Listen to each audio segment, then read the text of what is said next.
प्रसन्न करने का मूल मंत्र यही है। राधा रानी को जितना जल्दी प्रसन्न करना, उनके सामने खूब कृष्ण नाम संकीर्तन करो, राधा रानी तगड़ी हो जाएगी, उनकी दुर्बलता समाप्त हो जाएगी। और श्री ठाकुर जी का सबसे बढ़िया टॉनिक है राधा नाम संकीर्तन। ठाकुर जी को पुष्ट करने का एक ही उपाय है, उनको प्रसन्न करने का एक ही उपाय है, ठाकुर जी को राजी करो, खूब राधा नाम कीर्तन करो। क्या करें, हमारी बड़ी कमजोरी है, हम कीर्तन करने लग जाते तो हमको फिर कथा का मन खत्म हो जाता है। इतना सुख मिलता है कि लगता है सबरी कथा है गई, अब कोई कथा बाकी नहीं। भगवान का नाम क्या कहें भैया, कथा में मिलावट हो सकती है पर नाम में मिलावट नहीं। कलयुग है, सब चीज मिलावटी है, दूध में मिलावट, दही में मिलावट, घी में मिलावट, पनीर में मिलावट, साग सब्जी में मिलावट, अन्न में मिलावट, तेल में मिलावट, अरे कहां तक कहें आदमी में मिलावट हो गई, वर्ण संकरता आ गई, सब चीज मिलावटी है। पर चाहे जितना भयंकर कलिकाल आ जाए, श्री राम नाम में मिलावट संभव नहीं है, श्री कृष्ण नाम में मिलावट संभव नहीं है, श्री हरि नाम में मिलावट संभव नहीं है। इसलिए जितने साधन हैं वो सब के सब शिथिल पड़ गए हैं कलयुग में। केवल एक और केवल एकमात्र साधन बचा है, वो है भगवान नाम, हरि नाम, राम नाम, कृष्ण नाम, यही सर्वोपरि। इससे बढ़कर जीवों के कल्याण का और कोई दूसरा साधन नहीं, इससे श्रेष्ठ साधन नहीं है, इससे सरल साधन नहीं है, इससे सहज साधन नहीं। हे नाथ, हम सब पर ऐसी कृपा करें कि आपसे अधिक आपके नाम में हमारी प्रीति हो जाए। अब भैया राधा रानी को राजी क्यों, ठाकुर जी को राजी नहीं करोगे? राधा राधा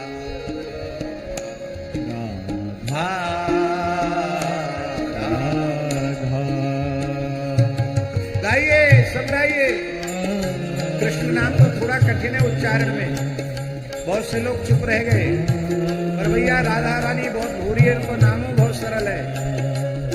आप लोग बिना किसी संकोच के पुकारिए, हमारे नंद नंदन इतने मोटे हो जाएंगे। राधा राधा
जय जय श्री